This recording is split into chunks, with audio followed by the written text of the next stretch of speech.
Hey guys, what is up? Welcome back to my channel, the best place for investing, trading, and the stock market. So if you're an investor or trader in the stock market, you have noticed that prices have been really volatile in the past couple of days and past 1 week. This is because of the coronavirus outbreak. So you might be wondering to yourself, how do I analyze the stock market during this volatile period, and how do I invest and trade during the coronavirus period? So make sure you stick around to the end of the video, because not only will I be sharing how I analyze the stock market, but also my exact strategies that I am going to use to invest and trade during the coronavirus period. So let's dive right in. Alright, let's get started. So on the screen is my price chart for Google. So we are taking a look at the big four tech companies and see how they are doing during this period. So if we take a look at the price chart and we zoom it in, we can see that the price for Google or Alphabet has fell by quite a substantial amount. So how much did the stock price of Google actually fell by? Let's take a look. So from this point, say around 1527, it fell all the way to 1215. So if we were going to calculate the percentage drop in terms of price for Google, it would be roughly around 20%. Yeah, so yeah, Google has dropped about 20% since its high from here and to yesterday. So yesterday was Monday night. So Google has fell by around 20% from its high. So let's take a look at another big tech company. So it will be Amazon.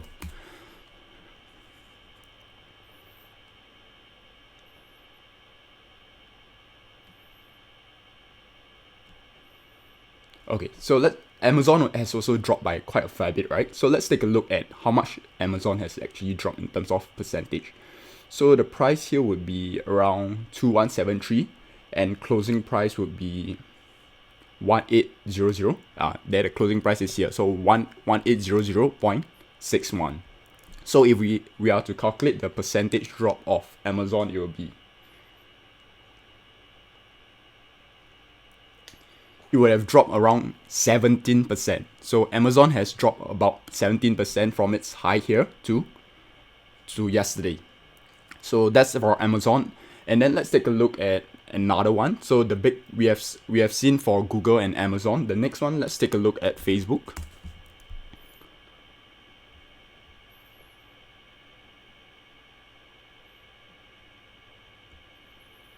Okay, so let's take a look at the price here.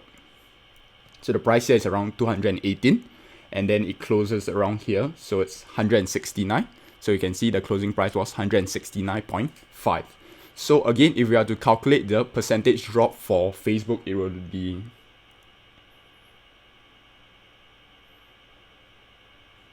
Facebook would have dropped at around negative 20%. So Facebook has lost around 20% of its value from this high to the closing price for yesterday, so Monday night.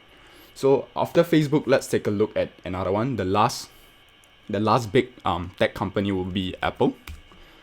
So we are taking a look at the big four tech companies. So Facebook, Amazon, Apple, and Google. So those are the four big tech companies. So let's take a look right now for Apple. Alright, so for Apple, if we take a look at this price here, so it will be 323, and then it would have closed around here, so it's 266, and you can see it closes at 266.17. So if we are to calculate the percentage drop again, it would have been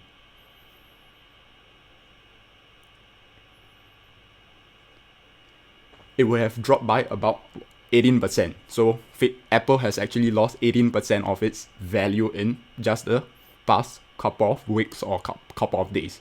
So as you can take a look, the four big tech companies has actually lost quite a fair bit of its value over the past few days and past 1 week. So now that we know that the big four tech companies in the US has lost quite a bit of its value over the past few days and past week, let's take a look at the actual US stock market. So to take a look at the actual US stock market, we take a look at the SPY. Alright, so this is the price chart for the SPY. So let's see how the SPY is actually doing. So the SPY represents the US stock market, right? So let's take a look at how the US stock market is doing. So as you can see on the price chart, the US stock market is not really doing very well at the moment, right? So let's take a look. From this high here, it's around 338.32, and then last night it closes at around this price. So it's 274 there. So it closes at 274.23. So let's calculate the percentage drop for the SPY.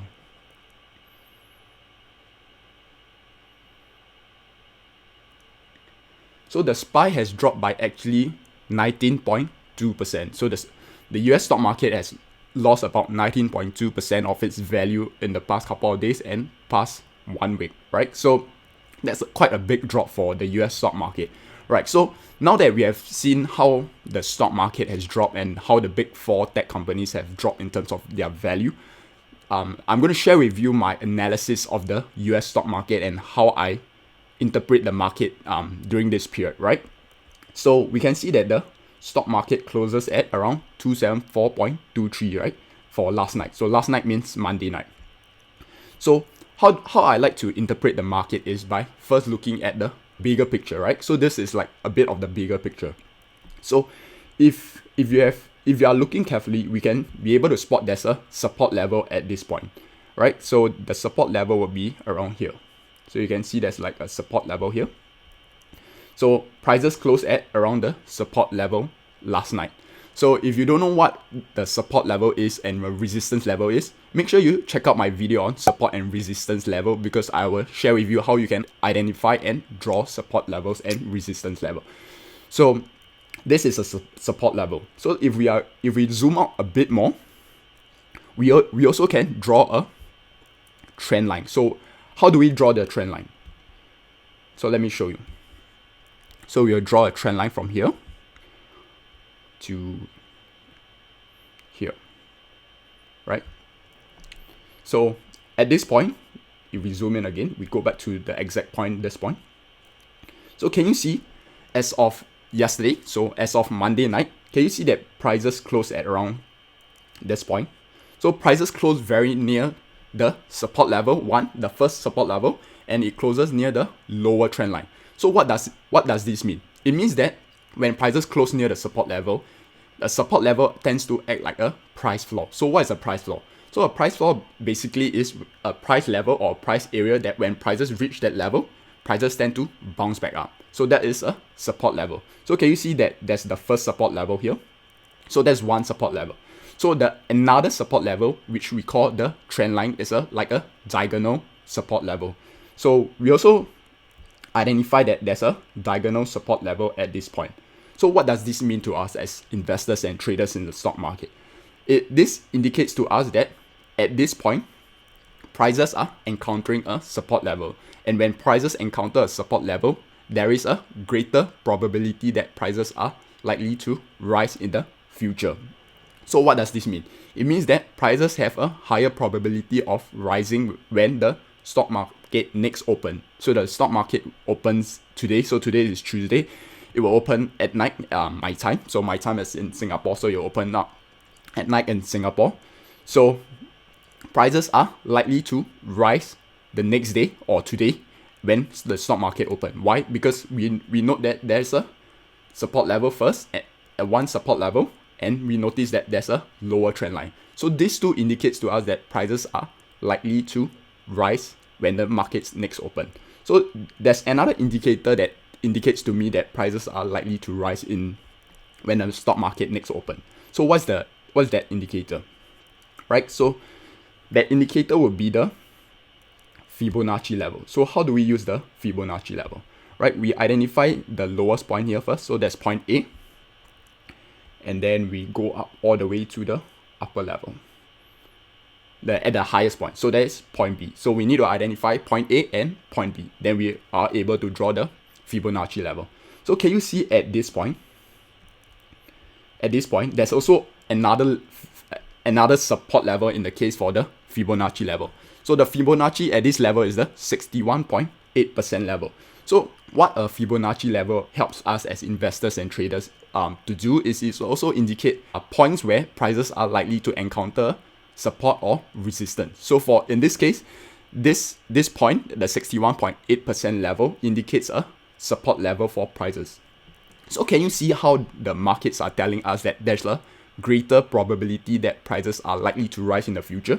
So how do we indicate or interpret how the markets are telling us that prices are likely to rise in the future? First, we have the support level, right? So there's a support level here before we draw the Fibonacci. So the first indication is the support level. The second indication is the lower trend line. So a lower trend line, again, it acts like a diagonal support level. And we know that when prices reach a support level, prices are likely to rise in the future. And then the third indication or indicator that the charts are telling us that the market is likely to rise, at least in the short term or for the next opening day, is the Fibonacci level. So the Fibonacci level, if we use it, it indicates at the 61.8% level, prices are likely to encounter a support level. So there's 3 support levels at this point. So when there are multiple indicators that are telling us that prices are likely to rise in the future, then this gives us a greater probability of success in the market. So what is my strategy? Okay, so I'm going to share with you what I'm planning to do in the market. So it's a bit counterintuitive. So I just mentioned that three indicators, to be specific, that are telling me that prices are likely to rise at least for the next day, or when the market next open, which is tonight. So what am I going to do? So my strategy is to I'm actually looking to short the market. So what do I mean by short? So when in the market, there are 2 main types of order. You can either buy or sell. Right? So when you buy, you make money when prices rise. But when you are shorting the market, you make money when the market falls in value. So what my strategy now is to short the market. So what do I mean by that? And since I already mentioned earlier on that like prices are likely to rise at least then when the market reopens, why am I shorting the market? Alright, so let me share with you a bit of my thought process. So if you can see here, we have noted earlier that prices have encountered like 3 support levels at this point, right? 3 support levels. So there's a very high probability that prices are likely to rise. So that is the indicators that are telling us that prices are likely to rise. But what I want to do is, if the market actually falls below this level, then the market could actually fall by quite a fair bit. And then if the market fall by quite a fair bit, I want to be able to capture some profits during that period, right? So what I'm going to do is at this point, let me zoom out a bit. All right, so at this point, I'm going to set a sell stop order. So what a stop order means for selling, it means that at that level, I'm only entering the market when prices fall below that level. So if prices do not fall below that level, I do not enter my position in the market, right? So if in this case that prices do actually rise, my order won't be filled and I won't enter the market, right? But if prices fall, which there's a low probability, since we know that there's a high probability that prices are likely to rise in the next day. But if prices do fall, then my stop order will be filled. So when my stop order is filled, it means that I'm shorting the market right now, right? So what I'm planning to do is, can you see that the next support level is at this point, the next major support level is at this point. So if I enter here, I'll be looking to take profits around this level. So that's quite a substantial amount of profits, right? So if I'm wrong and prices do rise, then I won't enter the market, right? So that is my strategy. So how I do it is I set a sell stop order at like around this point. So it means that my order is only filled when prices do actually drop. But if prices actually rise, then my position in the market won't be filled and I won't enter the market. So I won't lose any amount if prices do rise, right? So that's a quick stock market update and stock market analysis during this coronavirus period. So that wraps up the presentation. I hope you have liked the video and have learned something from it. If you did, make sure you give us a thumbs up and subscribe to my channel, because every week I release one new video on investing, trading, and the stock market. I'll see you in those videos to your financial success.